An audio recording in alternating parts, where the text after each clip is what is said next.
Okay. We know. Is there actually like ash in things? No. Right here. Gosh, you can't make this stuff up. This is the regular time, right? Yeah, we were gonna be at a different time, but then we. Yeah. Yeah, he couldn't make it. I think he's out of town. He Where? called me about Where's James? changing the schedules so frequently. So anyway, so I fly out. So I'm going to present up in Alaska. And they sent out that there's volcanic eruption. So at registration, they're giving us goggles and canine.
So you just consider it alternate.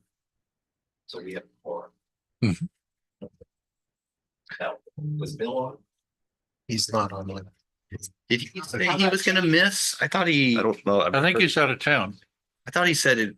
Thought he had mentioned he was gonna miss. I'm not 100% sure, but yeah. When we rescheduled because of the finance and budget committee. Right. James. Look at that, right under the, under the. Boy, you just made it. Right on time. That light on the 76 was a little tight. Oh, yeah, well, that that would take a sheriff while. zipping by, slowed us all down. Okay, it's 1 o'clock. I'm gonna call this meeting to order. If, are we got all our mics on? We're go? We're good? Okay, why don't we stand for the pledge of allegiance? I pledge allegiance to the flag of the United States of America and to the republic for which it stands, one nation, under God, indivisible, with liberty and justice for all.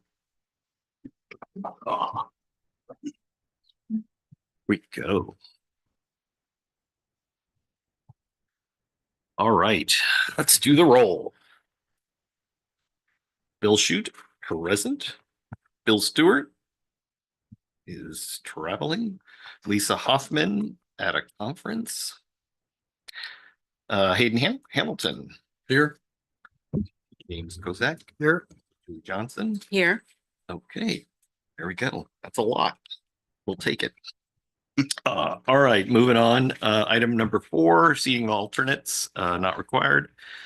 Item number 5, additions, deletions, amendments to the agenda. Staff has none. Julie? None. Okay, you're moving on. You guys have the agenda in front of you. We need a motion to approve the agenda as written. So move. Second.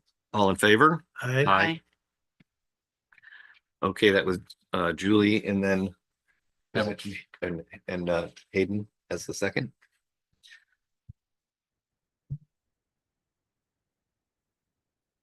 Okay. Do we have any public? We do not have any members of the public on Zoom. Okay, then I'm gonna skip item 7. Okay. We are moving right along. Approval of the minutes. Everybody should have the March 18th minutes in front of them. You could take a moment to refresh your memory, and when done, a motion to approve. move to approve. All right, Second. second, all in favor? I, All right, the March Moved by 18th, Director Kozik and seconded by Director Johnson. there you go. They're approved. All right, item 19. Comments and requests, a general manager's comments. Yeah, a couple of things.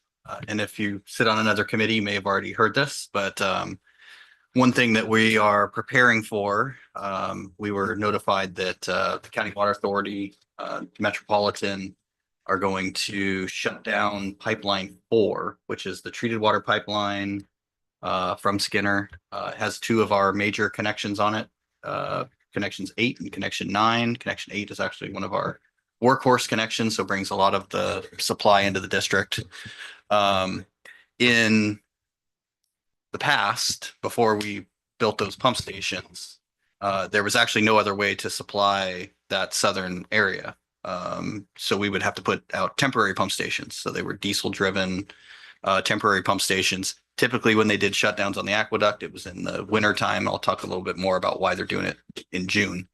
But it was in the winter time, so low flows. And so we could, you had temporary pump stations that were actually big enough to do that. Even with that though, I think the district used to do big messaging down south, billboards out, conserve water, just to try to keep demand down. So it's a big deal.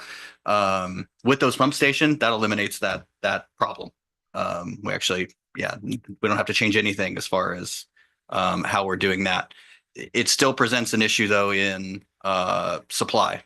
We have the two connections on pipelines 1 and 2, which will not be shut down.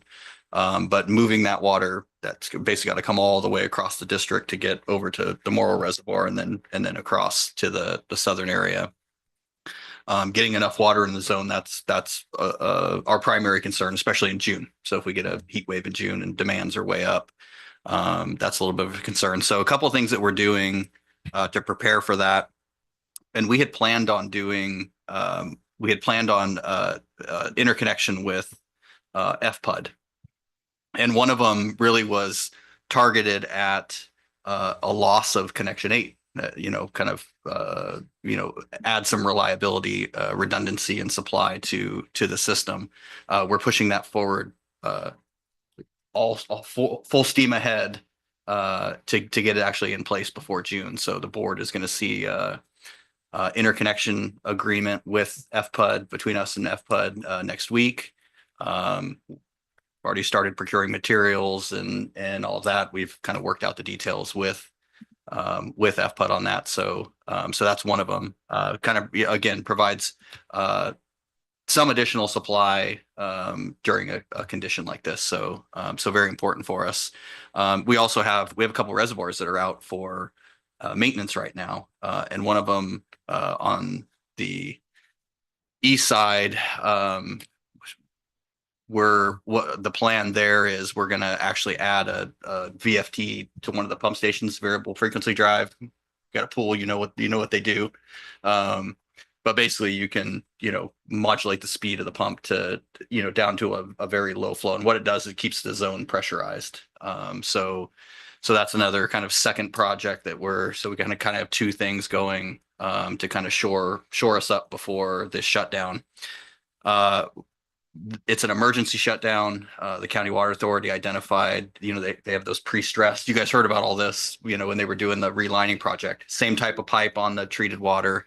They had a series of wire breaks apparently, and so they're moving forward with this emergency repair. But it's supposed to be June 1st through the 21st, about a 20-day shutdown. We're still waiting on some kind of final details. They're going to provide a more Where? just south of us, Doolin Road, just south of Doolin Doolin? Road. So I look out the window. It's basically on the hill there. And this is a high pressure area, so that gives them additional cause for concern.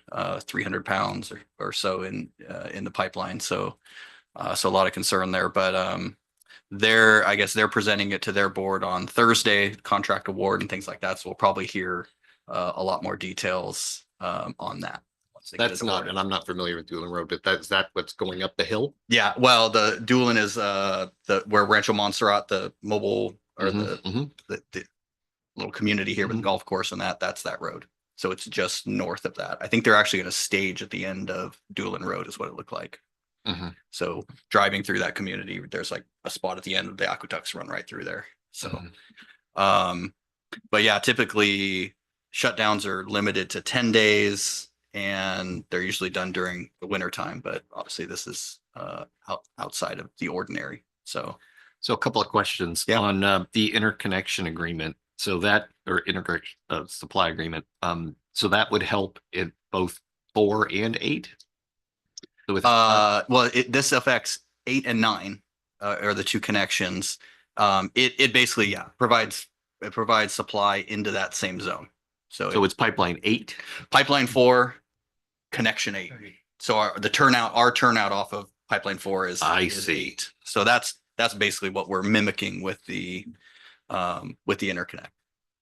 Uh-huh. And that just brings water into the system from a different location? Yeah, from Fallbrook. So Fallbrook also has a connection to pipelines 1 and 2, which they actually don't use very often because they have supply from Santa Margarita River, and then some other connections too. So they're doing a lot of the same things we're doing. We're filling up Morrow, obviously getting our storage full. They're doing the same thing at Red Mountain, but they also have kind of this backup, connection to Metropolitan that kind of gives that added redundancy. They can turn that on and basically give us that water is in essence what's going to occur this time. So Morrow will get filled up? Morrow is being filled now. I see. Yes. Yeah. Because it takes a while. So, yeah, our ops staff has been working on that the last couple of weeks, started a couple of weeks ago, and we're slowly bringing it up to max capacity. Mhm.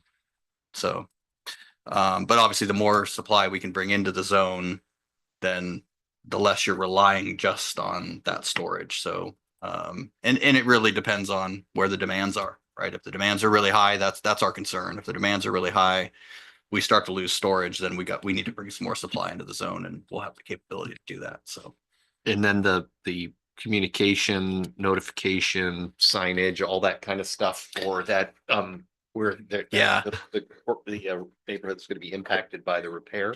Who's responsible for that? well, that would be the County Water Authority. I did ask them about that. They did want to get through, they wanted to take this to the board and get it approved. But then they're going to start that messaging. In addition to that, we'll do, I think, messaging of our own. Again, I don't think it really needs to be not like it was in the past where,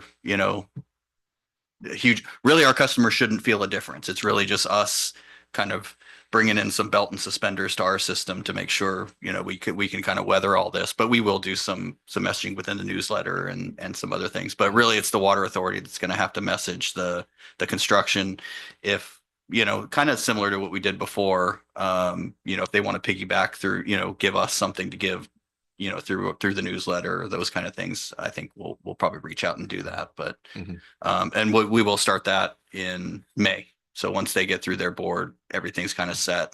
Didn't want to sound the alarms before, it's a for sure go, but it sounds like it's pretty well a for sure go. I have 2 questions. First, will this notification also go out in Spanish to our Spanish speaking families? We normally, I mean, we can provide ours in Spanish. I Yeah. don't know if the water They- authority will provide theirs in Spanish or not. Normally, we're directing Normally- them to a website. So just like we've done for the pipeline 5 replacement, they'll Perfect. supply maps and Just so they Direct have the mail. resources in Mhm. case that. The second question is this like a confirmed date or is this a possibility of it needing to be extended once they Mm. start to go in and see more of the situation? It's a, from my understanding, the time frame is fairly firm. And that was what I've been told so far. That was actually part of the proposal process. Mhm. They've got both cost and basically a firm schedule from the contractor. They know the importance. It's not just us that's impacted. It's Yeah.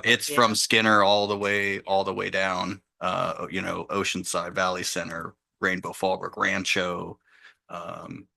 Everybody's impacted by this. We all have kind of different ways to deal with it, but everybody's impacted. So, yeah, but a pretty for sure deal. And the schedule, it seems to be fairly firm. From what I've heard, the construction schedule, the construction itself is about a 14-day window. And then the 6 days is the basically shut down and bring it back on either side. Is So that construction relining the section in?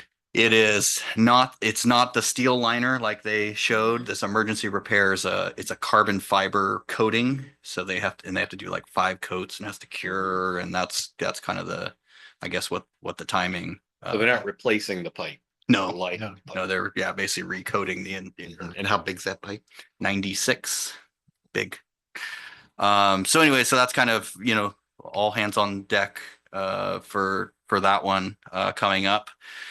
I also wanted, and I know the board has already I had been. one question. Oh, go regarding ahead, that James. Last one. Yeah. So that interconnection with Fallbrook, is there an estimate on how much that's gonna cost? It's in the neighborhood of 100,000. It looks like it might be a little less with labor. We're probably somewhere in that ballpark. There's some valves, some pipe. We're doing all the construction in-house. Oh, great. So and Fallbrook actually is doing their side of it. So they're doing the connection to their pipe, bringing it up, and then we'll tie in there. So it's a little bit of a partnership going on. And it's reciprocal. It is typically that connection under just normal conditions, open up the valve, water will flow from Fallbrook to us. We did put in provisions to for a pump back situation to where we could, you could mobilize a piping and a pump and take it from us to Fallbrook. So it could be that way. Typically it's to Rainbow's benefit. It's something we would probably take water from. There is another, Fallbrook has a small benefit that they don't have a lot of demand in that area. It's a pretty large pipeline. So there may be times where if demands start to drop, we can take water from them, helps them out on the water quality side. So we've kind of built that into the agreement. But yeah, But it gives you another form of redundancy for supply then. it's a valuable piece for us. Yeah. It's a valuable piece, something we wanted to do. It just, we were kind of getting there Mhm. but this obviously kind of spurred, we got to do this now. Because the alternative is to move water through the whole system, which has some electricity cost and other costs to move water. More hydraulic limitations. Yeah, some hydraulic limitations. Not so much on the energy side. We can do it and these guys are, again, over the last few weeks have been testing, a lot of different scenarios, but yeah, just some hydraulic, because it's moving it all the way from, east, you got to move it east to west across the entire system. So you run into head loss issues and just the ability to move waters, not, we don't have a huge transmission line coming from east to west. So, yeah. So what type of issues can come up during this? I mean, is there an anticipation of pressure reduction, things like that? Really, our customers shouldn't see anything, right? Our real only issue is just making sure we can keep up with the demands Yeah. across the span of the shutdown. In reality, we're pumping up all our storage. They should see slightly higher pressure, but I think we're, obviously, yeah, it's belt and suspenders to make sure, that we're, as prepared as possible. Reality is our customers shouldn't see any difference in normal operations. It should be pretty well the same. So how can we, in addition to stuff for the newsletter and things like that, can we prepare a press release that talks about the, us kind of preparing for this emergency shutdown and the interconnect with Fallbrook and how we're making a better, stronger, resilient system between the two communities? Is that what we do? I think the board item will draw that. We'll draw that out. Yeah. I think Just seems like There's a that's good really story there for just on a spin of the 3 pump stations that we recently put that in. too. Mhm. You know, will help mitigate this problem. Yeah. Or issue. So It's nice. if I just write it up in the staff report, Village News will pick it up. I'll get a call on Yeah. it, but we could do our own press release. I'm just saying Yeah. that, we're now post detachment. Uh-huh. The water authority is dealing with an infrastructure issue, and now Rainbow and Fallbrook are working together to take care of each other. Yeah. And that's a good story, right? It's a good good story. story. It's a good story. So, and it's been very, very cooperative in that. So anyways, that's the big news. Internally, and the board knows this, a little bit of, well, not a little bit, a big loss to the district. One of our longtime employees, 18-year employee of the district, one of the leads in our construction group, Wayne Nault, passed away last week. Some health, had some health issues and that, but it was pretty sudden. And so staff's pretty shaken up. There was service last night and actually Robert's putting together what they call a drive-by. It's kind of a utility tradition to kind of honor him and his family. So we're going to be doing that later this week. But Carlene had a grief counselor here the first Monday after it happened. So that was nice through our insurer. The benefits that they provide, but they were able to show up on short notice, and some people took advantage of that. But yeah, pretty tight group. In particular our construction crew. So so some heavy hearts around here a little bit. Very sorry to hear Condolences. that. Last thing, and this is again kind of a shared services thing, but it applies to this group. We're about finished with the RFP for state and federal lobbyist support. And that's going to be, again, shared services, Fallbrook, Rainbow, Valley Center, and Uwima. And so really, Rainbow, through the detachment process, had some kind of specialty consultants we were using for support. And but now kind of things back to normal, can kind of get back to that kind of support without really any budget issues, right? We were kind of spending on consultants is actually be considerably less, but obviously very helpful in grant funding pursuits, when legislation that impacts us, lobbying against those things, and much stronger voice coming from 4 united agencies rather than just one. And obviously we could share the cost, keep the cost really low for all of us. So we're getting ready for that. But obviously when that comes in, we'll review those proposals with this group, and more to come on that. That's wonderful news. Good. How many agencies are going to join in on this? 4. That's excellent. Valley Center, Wyema, FPUD. Valley. Excellent. We don't want to do that.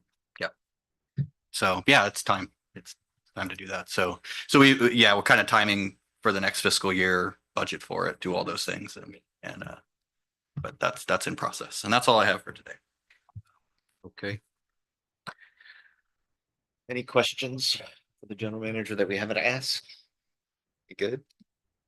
Thanks for the update. Yeah, no, good update. And again, so sorry about Wayne. Mhm. Okay, committee member comments. Julie, you want to kick us off? Anything? I did attend the Purple Star Award that's in the Village News that we received. And that was quite a compliment to Bonsall Unified School District that all their schools were designated, and the support of our military families. So that was a very special, Jake was also present and many others, but it was very well attended with the Fonza West. Mhm. Okay, excellent. I don't have any other comments other than kudos to staff for responding to this emergency fix, because that's a good test to your basic symptoms and how quick you respond. So even though it was not a drill, you guys have done marvelous responding. So well done. Excellent. I don't have anything. Yeah, I guess the only thing I would add is, it's funny, you always have a wish list Mhm. of things that you want to get to, that you know that are needs, and you juggle those things against budget and resources and time and all that kind of stuff. But all the pre-work and the things that you do on those things, and then when the crisis hits, right, and then you're able to dust it off and get to it and jump on it really Mhm. quick. It's not like you guys, like you should haven't been thinking about this, Mhm. right? Yeah. And preparing for it. So that's great. Okay, well, no, I'm gonna save my questions until we get to item 12. I'm very curious about some of those things, but I will defer. Okay, so let's move on then. Item 10, Strategic Communications Plan Implementation Update. Yes, the board did review the strategic communications plan and approved it. So we've kind of worked on an implementation plan. We're kind of, for the first year, picturing kind of 4 phases, one for each quarter of the year. These are the milestones that we hope to meet on the implementation. So phase 1 is really internal alignment, communicating the plan, kind of educating our internal staff by presenting the highlights at all hands, creating a brand guide, which we already have. It'll just be enhancing it to include some of the details from the strategic communications plan. We've already started working on the how-to video series, which is one of our goals within the plan, and developing a digital media policy, which will be in addition to the admin code. So both staff, board members, committee members know what their respective roles and limitations are in terms of speaking on behalf of themselves as an individual or speaking on behalf of the district. And then, continuing our event outreach and our surveys that we've had in place for a couple of years. And then phase 2 will be more of the implementation of the target audience engagement, content development, and using those digital channels and launching an e-newsletter. Some of that stuff will require setting up software systems and things to facilitate those. And then phase 3 would be kind of continuing measuring our progress and building out the toolbox rollout, and then the annual review and update process would happen in the 4th quarter. In terms of the goals that were stated in the plan itself that we've already kind of started making progress on, there's 4 goal categories. That goal 1 is providing reliable, high quality water and wastewater services. That's our mission. So last year, Amanda did a great job, and we're continuing it this year with updating the water quality report, the consumer confidence report, to add kind of more of the backstory and the why, rather than it just being a compliance checkbox, but really an opportunity to communicate those important concepts to our audiences. The budget transparency was one of the sub goals for that. So we're having a series of budget workshops, and the public has been very involved in providing their input on that. And so that kind of enhances our fiscal responsibility and transparency. The second goal was strengthening customer relationships and trust. Our events are a big part of that. The Avocado Festival, seeking input at our committee members, the survey that we have in place year round, but we really push it at these events in particular. And then, publicizing rebate information and things both in the billing newsletter and at events. The third goal, ensuring transparency and dialogue on key issues, encouraging the customer feedback and engagement at our workshops, communicating at the last budget and finance committee the fee increases from the City of Oceanside related to our wastewater and how that's going to impact our pass-through rates to our customers and our wastewater rates.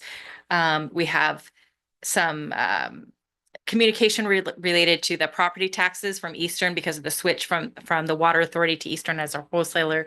So sending out a letter in collaboration with them, they'll be sending out a letter to our customers, and we'll have a blurb in our newsletter letting them know that, hey, this is coming, this is what it is. There were some lessons learned when they rolled that out with FPUD, so we're kind of getting ahead of it. We're fortunate on that.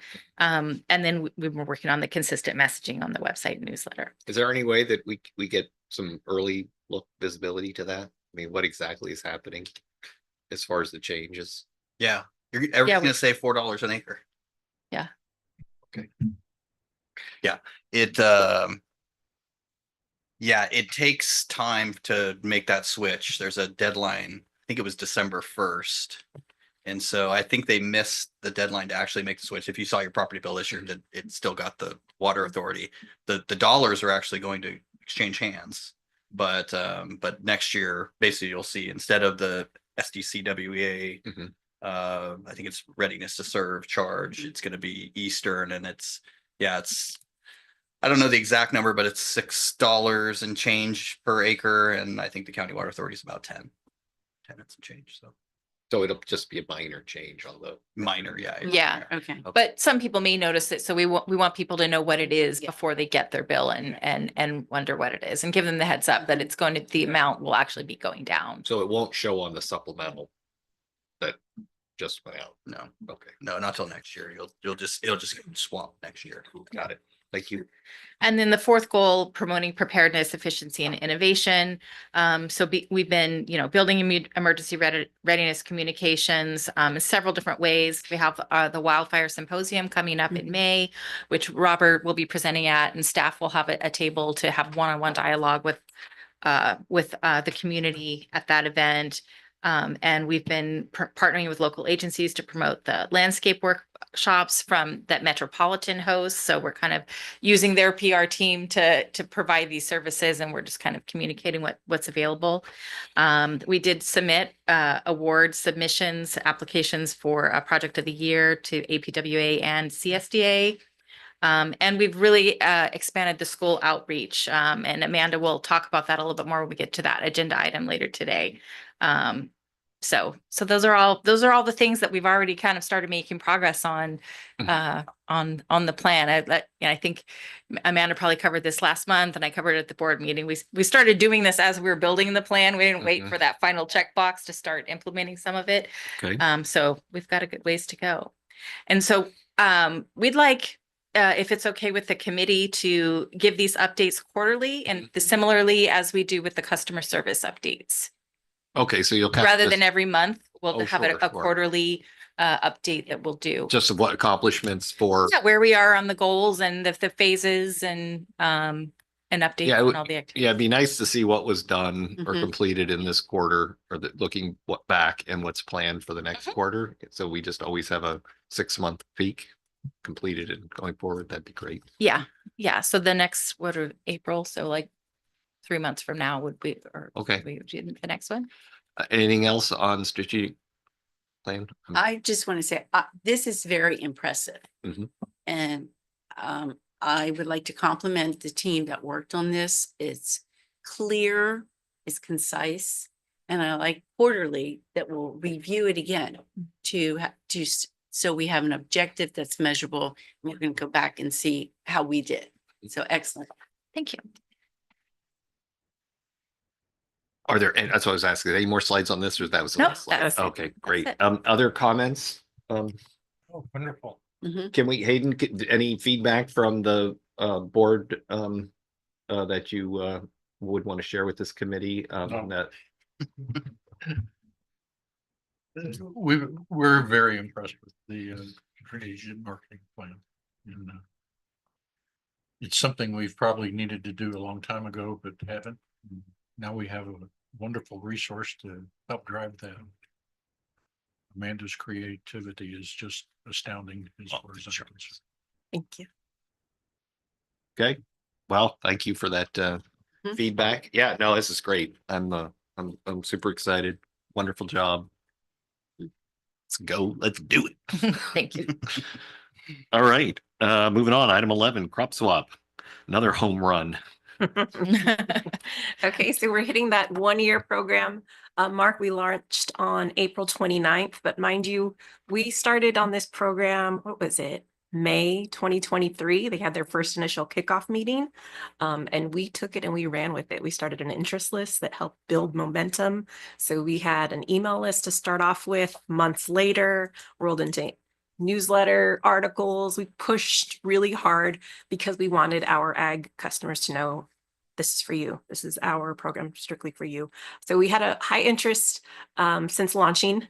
And we've had the largest concentration of applications from Division One. We awarded 200K in project funds in the first 2 months, and then we started rolling into the communal pool of funds. In the first 8 months, we awarded over $1 million, and we led with the most amount of grant applications for this project. And how many water districts were participating? 6. Is there anyone even close to us? Last time I haven't seen an update of the whole program. I think Rancho's probably the closest.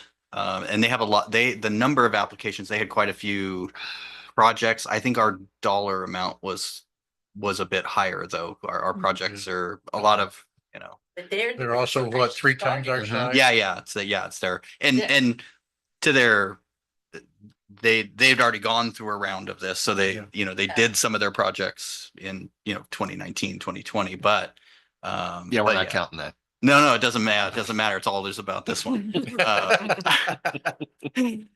We should actually, I know, as you know, the group had decided that about mid-year we would get back together, and there are some additional funding pursuits going on even prior to that, but we would get together and kind of see where everybody was at, and then figure out what we wanted to do with the wait list and some other things. And so that's probably coming up in the next month or so. We'll do that, and we'll have a report back out. I have a question on this. This is There's more. I'm just curious, are we doing any communication specifically with ag customers, just so they are aware of this? We did. We sent out a direct mail postcard when we first were launching the program that was only for our ag customers. We sent emails out to everyone who had applied for interest lists. We sent 2 of those out, and then we've just, with our newsletters, we've been pushing forward with more articles. Rancho Water did ask us to hold off on promotion because of the amount of interest that we received. We were doing an abundance of promotions. So they requested we hold off in December. Well, phenomenal job. Because you really went towards the goal and you overachieved. So congratulations. Oh, didn't play.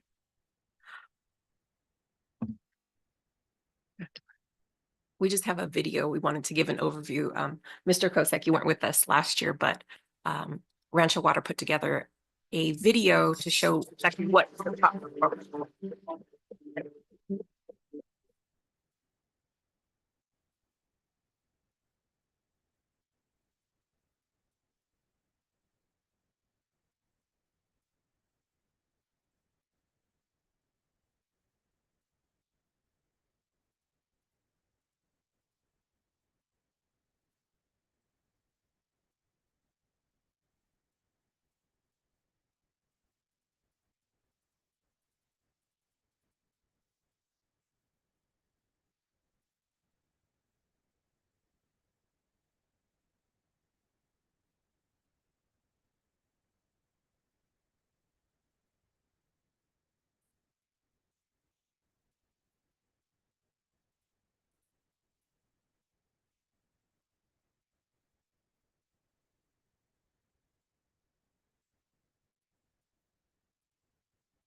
That was their colorful video. Nice.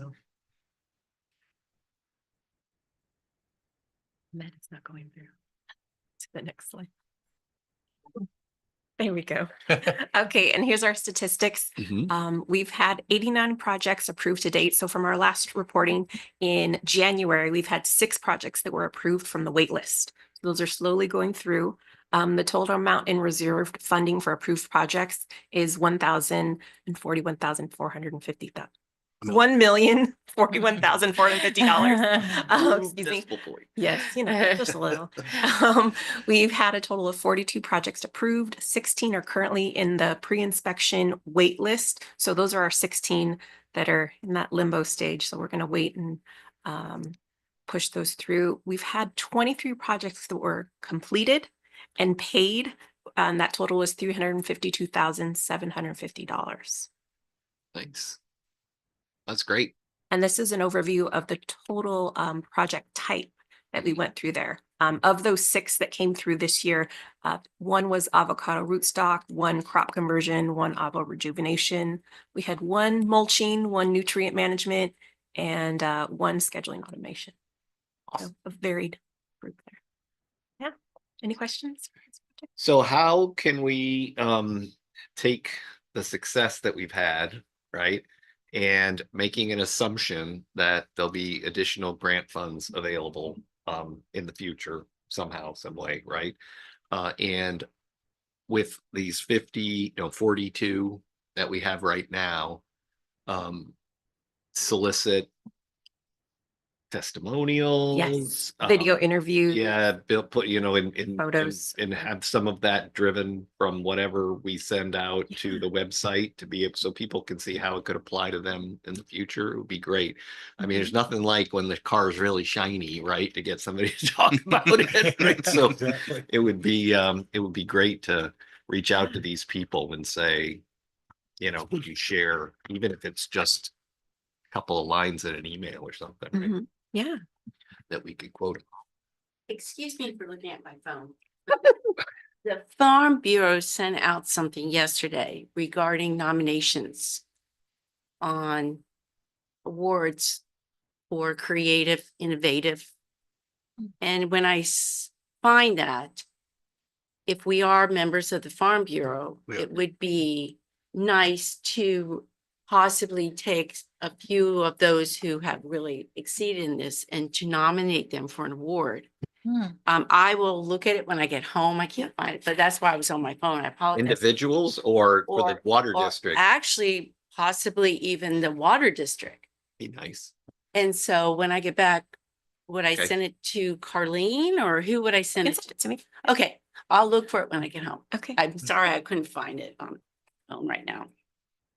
Well, that's my I only, would- I would go ahead. probably nominate the program rather than the water district Mhm. because the program has multiple district Multiple Yeah. participations.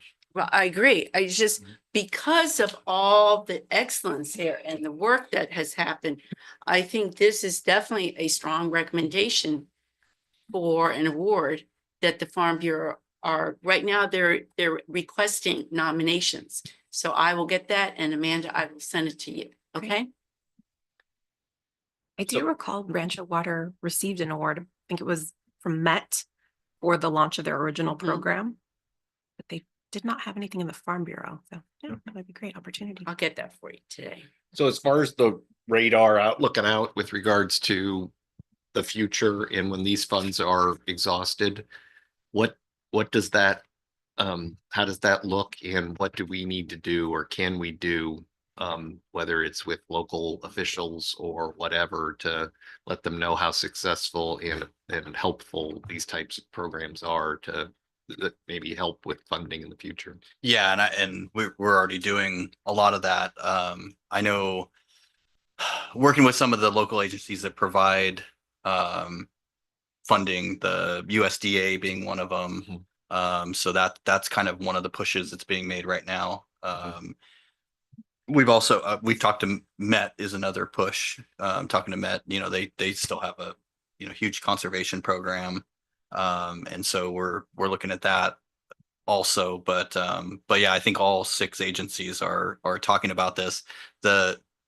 Actually, it was one of the focus points in the RFP that we're going to put out for our state and federal lobbyists, that the success of this program and building on the success of this program. So that's Okay. And Answers my question. yeah, and all four of us are part of it. So I think we've also talked with local representatives. It seemed to me, I remember a discussion that Daryl Lisa's office had been approached. yeah. Good. And by multiple agencies. Jeez. Yeah. So Good. yeah. I think Crop Swap was one, the other one was the heli hydrant that both got his Mhm. attention. Yeah. And That's good to and get. and one of the things we've been talking about too, we have an ad hoc committee with Eastern that we just started, and Mhm. that was one of the key topics was I think those agencies getting together and talking about this and other things we can do for ag. Perfect. Yeah. Okay. Excellent. Anything else? No, like I said, home run. That's great. Woo-hoo. Mandy, do me a favor, just send me an email. Sure. Whoa. Okay, community events. Oh. All right, item 12. Yes, Trio. and we've been on a marathon of events the past few weeks and we're still going. Okay, so in March, the end of March, we were invited to join 2 career fairs. One with Vallecitos, 5th graders through 8th graders, where I had the opportunity to speak with students in person about real niche careers in the water industry. So I went over what I do and how I provide a service to our community. It was wonderful to engage one-on-one with students. It wasn't just I was lecturing, they got to come up. There's a picture on the bottom left where students got to come up and speak. And we passed out some promotional items. The second event was the Bonsall Community Spring Jog Fair. This was the first event. We were the only water agency there. There were 3 fire agencies. We had farms, military, local horse ranch. But it was a great opportunity to network with other community members, pass out information to high schoolers and to a lot of younger job seekers ranging from 20s to 30s. We passed out information with our new career fairs, business cards where they got to scan and sign up for our email list to be alerted about the careers that they were particularly interested in. This was thanks to our efforts with outreach to schools that the districts thought of us, engaged, and we were able to be on their short list of participants. That's great. And Avocado Festival. So if you didn't catch us there, this is a quick highlight. Can we just go back for a second? Yeah. I don't want to miss the opportunity to, if I go back in my Wayback Time machine, when I first started on the committee, there was a little bit of outreach into the school district, but it was a little, right? It's so different now. I mean, bravo, you guys, like you just said, it continues to build and to spread into areas that, we would have never had visibility access or, a chance to have the dialogue. So that's great. Yeah. And a lot of it comes from Jake's wonderful relationship with the district and Dr. Golly. And I make sure to meet with whoever the district secretary is or administrator for the front office, because that really gets our foot in the door in engaging with teachers. So yeah. Okay. It also really helps that we have a dedicated person to public relations. It's not, do public relations on top of this other full-time job that we gave you. So it really allows Amanda to, make this her No, that's her great. mission, and No, it wasn't meant as a very knock. It effective. was meant Yeah. as a compliment. Yeah. Okay. And Avocado Festival. So this year we kind of reimagined the booth space to make sure to increase engagement, increase surveys, have more meaningful conversations with our customers. And we had team members from almost every department there. And Jake was so wonderful. He came at the crack of dawn and set up along with me. Nice. We instead of having our iPad there, we had people come by and scan the QR code on a poster and then also a little tabletop display. One end of the tent, it was a double back-sided tent. So one end we had all of our information, which is on the bottom left there. We passed out flyers for the Wildfire Symposium, talked about our programs. We handed out water bottles only to our customers. Yeah. And we had a whole slew of promotional items, but we wanted to keep those bigger special items for our customers. And the other side of the tent was a play a game. It was a cornhole game and a spin to win. And that was staffed by our lovely high school volunteers. We launched our volunteer program with Bonsall High School. And then we also had support from our team members here, bringing their high schoolers to help us with the booth. And that boost really helped us engage in those meaningful conversations because we could take time away. That's good. Did the high school students get documentation of the community? Yes, they earned Need that. community service hours. We had one student who's been with us every single field trip also came out. And he So came, that was yeah. nice. Yeah. Good, Excellent. That was And they all the high school volunteers did a great job of managing the game and engaging the people that came by. very polite, well-spoken. They were a huge help to us and we really appreciated it. Excellent. And this is Avocado Festival by the number. So we spent a total of $3,900 in supplies. So that meant everything from promotional items, event supplies, printing, booth rental, our chamber membership fee. And we had a total of 8 staff members at our event, 5 high school volunteers. So breakdown for the hours, 15 volunteer hours, 30 staff hours just for the day of the event. And 55 event prep and planning hours. So that meant not just myself, but other people who helped plan for the event, get supplies, coordinate everything. 900 plus booth visitors this year. We had a little bit of a dip. It was also Palm Sunday, so traffic wasn't as high as in years past. We gave out a little over 1,000 promotional items. That was significantly less than our year prior, probably about 400 items less because we implemented that game and spin to win. Yeah. Mhm. But overall, it was a really great. So that actually Having a breakdown like this is Mhm. Oh, awesome. yeah. Very good. So yeah, we have had this breakdown. It just wasn't as beautiful as Amanda does it. Well But presented. I want to compliment Amanda for, helping reduce the costs by strategically implementing the game, making the water bottles, which is one of our most expensive swag items for our customers only. So, I mean, I think last year we spent about 6,000 just in the promotional items alone.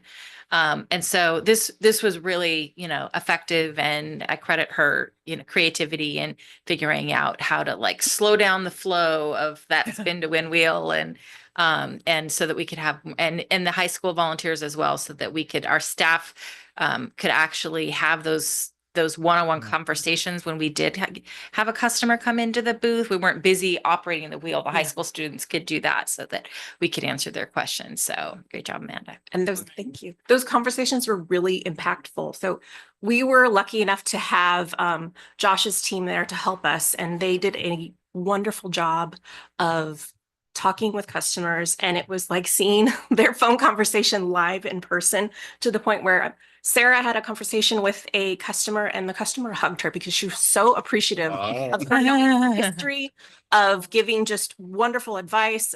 Rebecca had wonderful engagement with a customer. Jake even had some of his players come by and just say, "Hey coach, how are you doing?" Those things really stuck out to me to show how important we are in the community. Yeah, that's great.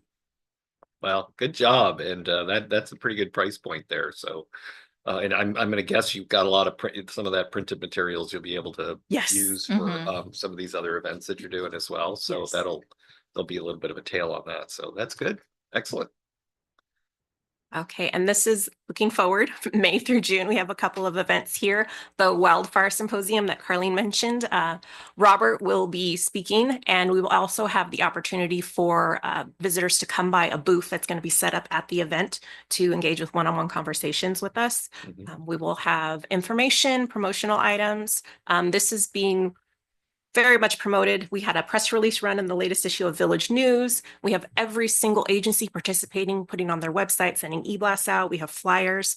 So we anticipate this to be a very highly attended event. If you are going, please remember to RSVP so that the North County Fire Team can get a head count. We're going to be in the high school gymnasium on May 3rd. And then May, we have 2 field trips. These are in partnership with the city of Oceanside. Students will be touring the San Luis Rey wastewater treatment plant. They're going to learn about what happens when all of our things go down the drain, where it goes to, the whole process of recycled water, and also highlight careers in the STEM industry. And June is going to be our, yes, Julie? Oh, no. We'll finish June, then let's Yeah. go back to May. She's just trying to get She's first in on the question. Yeah, Okay. that actually will be our very first field trip engaging with middle schoolers. So our high school programs have been very successful. This is our first time taking seventh graders to a field trip, and we opted to partner with Oceanside because we had an abundance of events this year. So we plan to alternate to bring the kids here and then maybe do another one at the wastewater treatment plant so they get a full scope of where our water goes. So my question is, how many seventh graders and then how many 10th graders are participating? These are very small classes, so we're opening it up, we're limiting it to 30 students. So a very small group. We can't take too many because of the restrictions we have for size at the treatment plant. Excellent. Okay. And then in June, we have booked another San Diego Blood Bank mobile unit to come by. Everyone who donates blood will receive a San Diego Padres t-shirt. We're also doing cross promotion, Not a with- rainbow t-shirt? not a rainbow t-shirt, a Padres t-shirt on behalf of the blood bank. We're doing cross promotion with both Bonsall and Fallbrook Chamber and then the Regional Health District. Excellent. And how many people normally participate in the blood? Last year, we had a very small turnout. Most of them was our staff, but that was because it was just before the holiday break. Mhm. So this year we anticipate it will be much larger. School will be out. We're starting promotion next month, or actually right now. Rollout the newsletter will be in May. However, we're working more on cross promotion with our local chamber. You mentioned the Bonsall Chamber and the Fallbrook Chamber. Yeah. And what time is this blood drive? The blood drive is from 9 a.m. to 2:30 p.m. Okay. We just want to get on their events calendar and then share our flyer to make sure they all know and we don't have any conflict with their schedule. It's right at the end of the pipeline 4 shutdown too. So maybe we'll combine it with a water drive. People bring buckets down. I'm kidding. I'm kidding. Nice. Anything else on spring events? No, that is it. Really? Can I have 2 more slides on spring events? So going back to the Avocado Festival for a second, in the booth, I know you had a flyer or something on Flume. Did you have a Flume device in there at all? Or We did not have a Flume device. We had flyers there. We had maybe, I know I had one customer who asked about Flume, not too much because we've written about it in the newsletter consistently. Each of the devices, kind of the uptick in subscriptions to the device coincide with our newsletter. Mhm. So we've been a pretty steady on that, and Flume is really great about sending us information, any testimonials or anything that we need to post on our website. But we did not have the device. Part of that was because we took away the Meter Apparatus. assembly, the meter assembly. the meter, So- and in replacement for the meter assembly, we had a banner explaining where your water comes from. And that was well received by a lot of our Okay. visitors. Alrighty. Carrying that. Yeah, it was cumbersome to have it delivered and picked And it up. was always, I was always Awkward afraid of a in the tripping booth. risk. Yeah. Yeah. Yes. Last year, they brought this. Yeah, so when we eliminated that device, that's when we added the game. Good. So that helped us out with Okay. the flow of traffic. Thank you. Yeah. Okay, that takes us, if there's no other questions, to item 14, legislative communications update. Yeah, and we wanted to talk about some of the grant pursuits. It was a topic that came up last month. Yeah. I think it was And newsletter content. Yeah. oh, I think you skipped 13. newsletter content. I apologize, rewind. I got a little crazy with my check marks. I'm going back to 13, newsletter content planning. Sorry, Mr. General Manager. Sorry. Month of April, well, today is Earth Day, so we had a nice article about small things that we can do with a giant impact. We shared information on how to shop local, recycle, highlighted Chipping Day, and our SoCal Water Smart rebates. We also have a link at the bottom of that page to landscape workshops. We took Mr. Kosek's note about offering workshops, and we've been working with the City of Oceanside, Red Hill Water to provide in-person and virtual workshops for our customers. We also highlighted the Wildfire Symposium with a QR code to register for the event. We have a construction notice, that Pipeline 5 relining from the Water Authority. There's a 24-hour work notice that was put out. They sent a direct mail postcard to our customers impacted, but we're doing our part, promoting the newsletter and on the website. There's a map on the backside there and also the website, and we're routing all information to the hotline that the Water Authority provided. There's also an email contact on there. This newsletter, we made sure to highlight some hot button issues, things that we receive calls for. Josh and his team have been really wonderful about telling us about these very obscure topics that we get calls for. And we figure if one person is wondering about this, multiple people are. One of them being the letters from Rainbow Water. So we've had a strong response, and Josh can tell you, in customers opening mail that's their address, but it's not addressed to them. So we want to remind our customers, avoid opening mail not addressed directly to you. So it may be addressed to the previous tenant, it may be addressed to the owner of the home, but not to the actual occupant. So Josh can tell you there's been a lot of calls.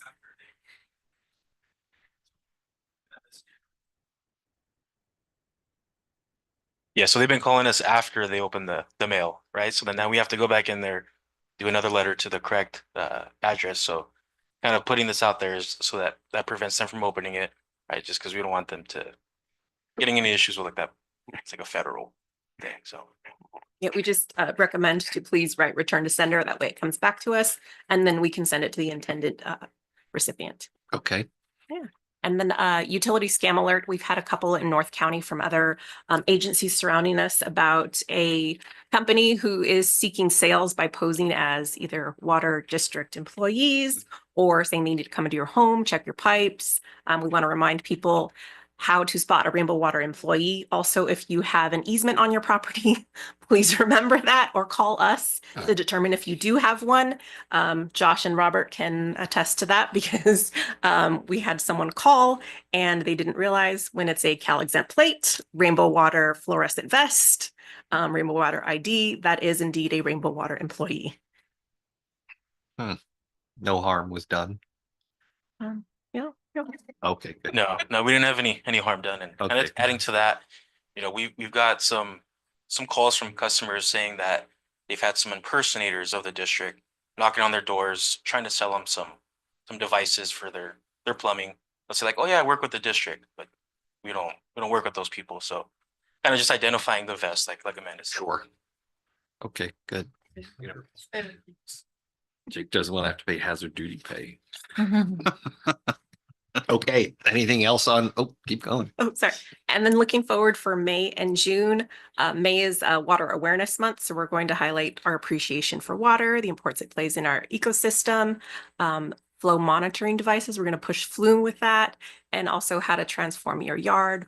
We have some great online gardening workshops about sustainability that are coming up from Met. Those are all virtual. We do, I believe, have one in person that's local. Infrastructure Week, we're going to highlight Division I pump stations, the reliability they provide, kind of touching on what Bill had mentioned about kind of patting ourselves on the back about those projects. We'll also have a project video link highlighting the whole process. We have great aerial shots of installation and then the final project. Recap on Avocado Festival, reminder about the blood drive, and then bill payment options. We just want to let people know that you can pay online, enroll in auto bill pay in person, or at US Bank. Then rolling into June, water quality update. That's when we'll debut the 2024 CCR report, talk about fluoride and plastics with info all provided by Met. And then where does my water come from? There'll be a link to virtual tours of the State Water Project and the Colorado River Aqueduct. And those videos are provided from Met. They're already on our website, but we want to make sure that our customers know exactly where their water is coming from, how far it has to travel to reach us before it hits the tap. And then upgrading your home this summer, highlight the high efficiency washer and toilet rebates available, using water wisely, irrigation adjustments for the warmer weather, and installing a water flow device, emergency prep tips, which is going to recap from the wildfire symposium, and then pet and animal disaster evacuation information. And then throwing in the survey there is the last item. We are going to leave room in May for talking points about the Water Authority closure. So we have some flexibility to include information there. Okay. Is there any way, and I'm not jumping ahead to 16, but you bring the topic up about rebates. and things like that. I know there's portion of the website dedicated to this topic. Yeah. But when we look forward to agenda items, is there a way to provide the committee with a kind of a high level summary overview of all these different things, everything from, whether it's the appliance stuff to any of the other items? That would be great. Yeah, that'd be great. We can have turf rebates, tree rebates, Mhm. toilets, flow devices. Right. Yeah. Yes, that. Mhm. Okay, that's great. And so May, and then today is Earth Day, isn't it? It is. Okay, so on April it was Earth Day. And on May, on the flume thing, I didn't do this in my comments, but I've got to say it again. Another slab leak. Flume caught it. It's 2 hot water lines under my house where I had a slab leak, and Flume started going, "Hey, you got a leak. Hey, you got a leak." And of course I shut all my irrigation off. You got a leak. And I brought it right down to a hot water line. And so twice that has saved me from property damage, right? I mean, I had to pay to reline the pipe, right? But that's minimal compared to what happens to your home if that thing goes on for a really long time. So I mean, it was all because of probably I had construction done a few years ago with a lot of jackhammers in my house. So I'm sure I contributed to the problem, not knowing, but still, 2 different slab leaks, Flume caught them both times. Yeah, that's they were- probably a great way to sell flu, do a personal interview. Yeah. I mean, geez, and I've had a main break on my property that Flume caught too. So, I mean, that's the best thing I ever. Okay, moving on. Okay, no more content planning. We're moving now on for legit 14 legislative communications update. And I don't know if did we mention this? We didn't mention this did we mention this last meeting? Okay. We met with Daryl Ice's office. I think that was in March. I think it was actually late March when we initially met with them. And each year, or at least for the last several years, they have what they call their community funding projects. It's the same program. We got the 1.6 million for, originally was for Thoroughbred, but we're going to use it in the wastewater division. But it's basically the same programs. And key to that is obviously meeting with them in advance, present your projects to them. You get some really good feedback from their staff too about things they're looking for, kind of potential funding amounts, right? So you're not throwing things in there that really have no shot at getting funded. We kind of centered our project asks this year around some of the wildfire prevention and hardening of our infrastructure, and had a couple of key projects that we pitched. One was the second heli hydrant. So we have an approved location by the County Board of Supervisors at Gomez, at our Gomez tanks, called the Gomez Canyon heli hydrant. It's on their maps and everything else. Jim Desmond has promoted it, and lots of support there. So we kind of started with that one. Of course, they love that project. Showed them the video of it being used during the garden fire and that kind of thing. So it's pretty good. Yeah, pretty good segue into the rest of them. Show your interview. What's that? Did you show your interview? No. We showed a video shot by one of our team members. Okay. The heli hydrant from ground level looking up. You may be looking at a congressional run in a few years. Just never. Helicopter comes like right over the tank. Kind of, it's a good That's shot. cool. Yeah. But 2 other things we'd really like to see in our system. One being backup generator. We're specifically targeting the Lilac pump station over by the high school. Yeah, and it's a frequent target of the PSPS events too. It's like at the end of one of the circuits, and so even when the power gets shut off way to the east of it, the middle school and that site gets shut off. It's kind of right at the end of it. So really like to have a backup generator. We have a spot for it already. But it's very expensive. It's a pretty good sized generator. So that one, and then also this is kind of something new that we're kind of throwing out there, but they really liked it.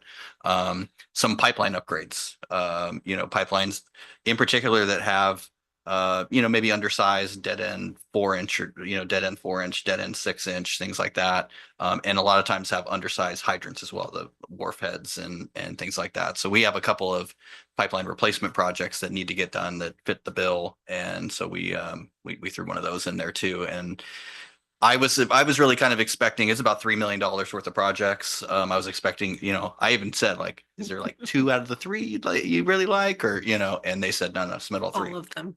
Submit all 3 of them. Yeah. Mhm. And so we did that. The deadline was, I think it was like a week ago, Thursday. But we submitted all 3 projects. Who's writing the grant? Well, it's actually a pretty simple, it's not really there isn't really writing involved. It's it's just a Google form. And so that's why it's really key, like to have them federal, yeah. Yeah. Is it kind of like the county commissioners slush fund for funding local projects? They're earmarks. Earmarks. They're earmarks, yeah. But it really limits you. There's a little box that'll say 100 words, 100 words or less. And so the key is really, make sure you've got a catchy title and you talk to them ahead of time about the projects and so they know them. The one thing going through this, and a lot of credit to Amanda on this one too, as I started filling it out, one of the requirements is you have to show community support for your projects. And so we decided, there's probably a lot of different ways you could do that, but we're like, let's just try to get some support letters for this thing. And so we reached out to North County Fire, CAL FIRE, the Bonsall Unified School District, and we had support letters within hours. So that was really nice. I'm going to make one more push because the Gomez heli hydrant is over on the east side. And so one of the things, we talked about was, not only does it support Rainbow service area, it supports really that whole region, which includes the tribes and, Fallbrook and, Camp Pendleton for that matter, but that this general region. And so, I'm going to go out and present this to the Indian Water Authority as well. And we're going to ask for their support for the project too, which I think would go a long way. So we're still making some efforts on that one. So this is one of the big pushes. The other thing, and this is something I think we've talked about in the past, was, as unfortunate as we, the fires that we had in LA, end up usually costing a lot of money, and a lot of money comes from FEMA.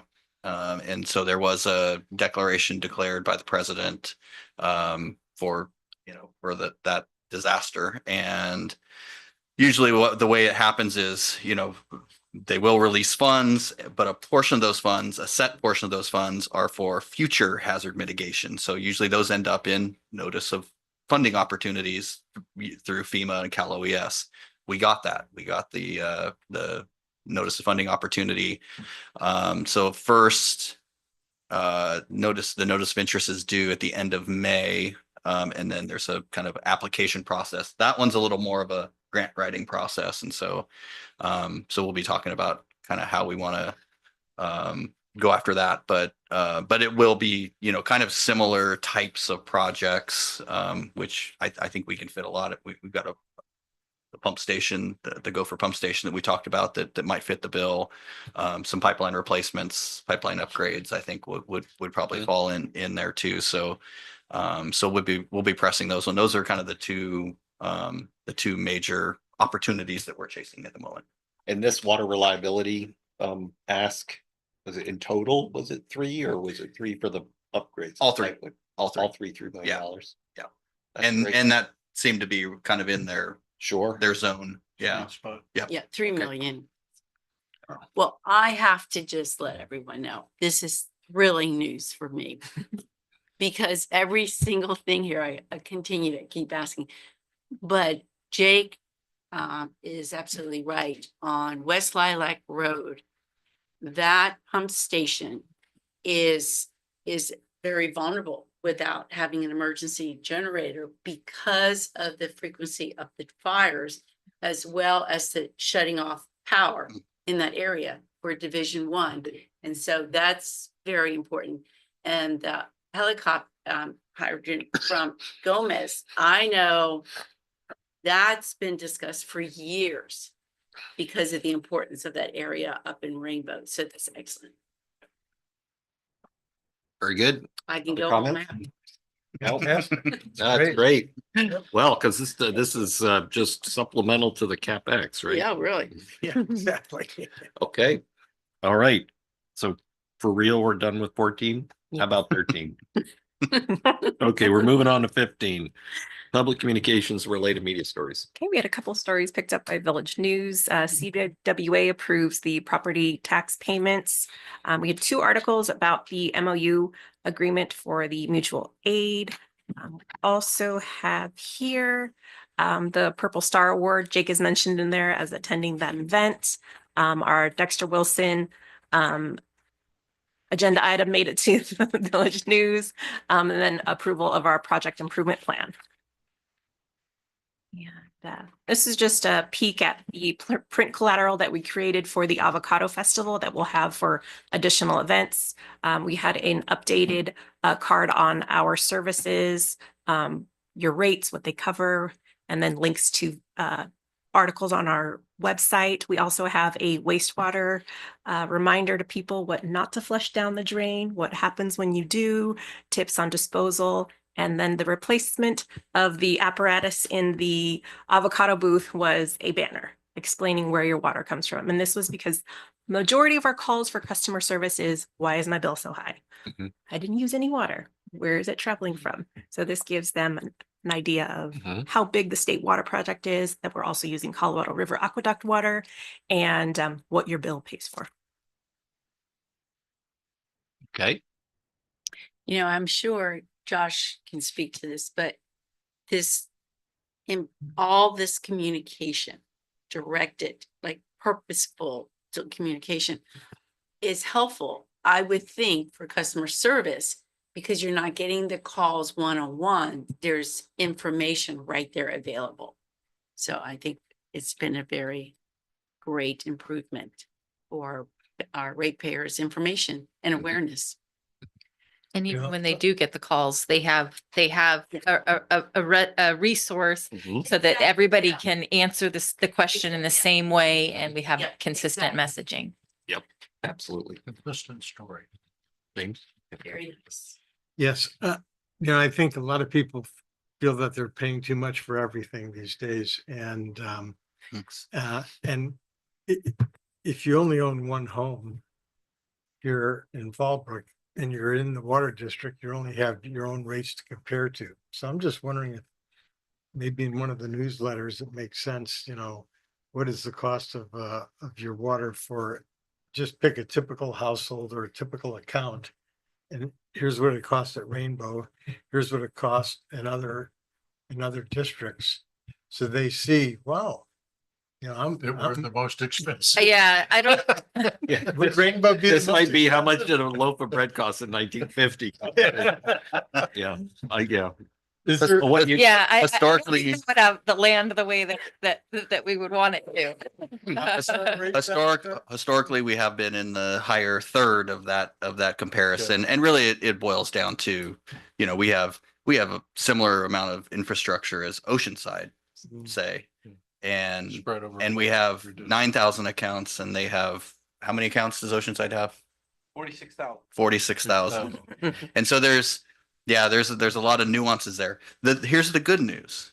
We're moving in the right direction. Yeah. We really are. I think even just over the past year, we probably fell back a little bit. And I think that's going to continue to happen. We're going to be moving more towards the middle, I think, as years go on. But yeah, right now, I imagine we would probably still be in the top third. Yeah, as we're able to hold the line because we don't have water authority pass-throughs, right.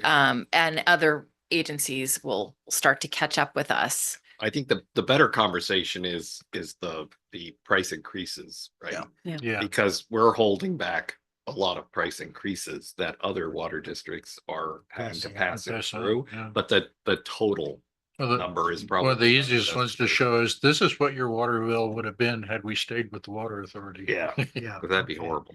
And that was really some of the questions from the Avocado Festival.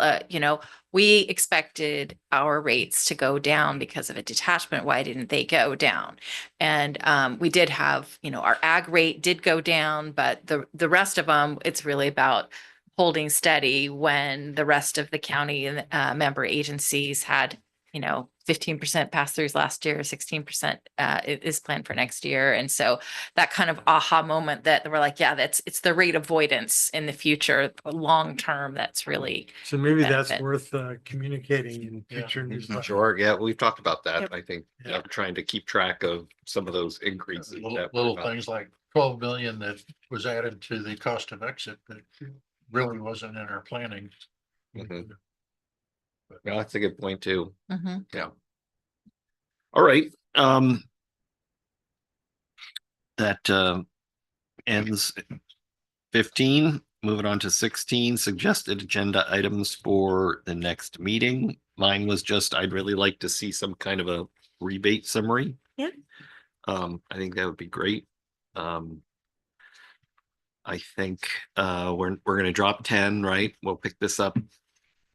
What is it? It's April, right? April. So June? We do it in July. June? We'll do it in July? Yeah. Okay, that's gonna be in July.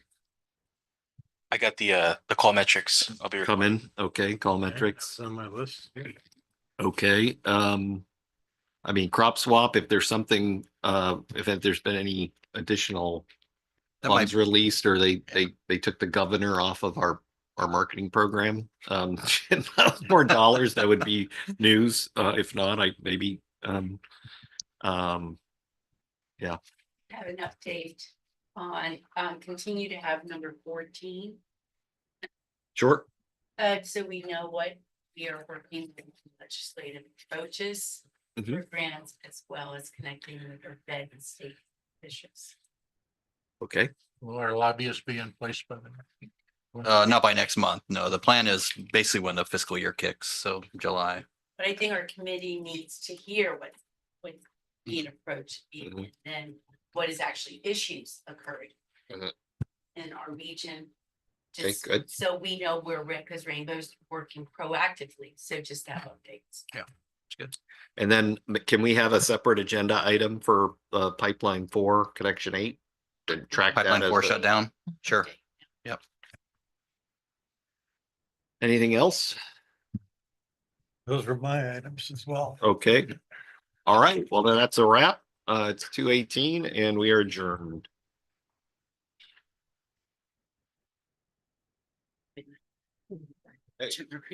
Mm. Wade, how's it going? So excellent. Thank you. Thank you.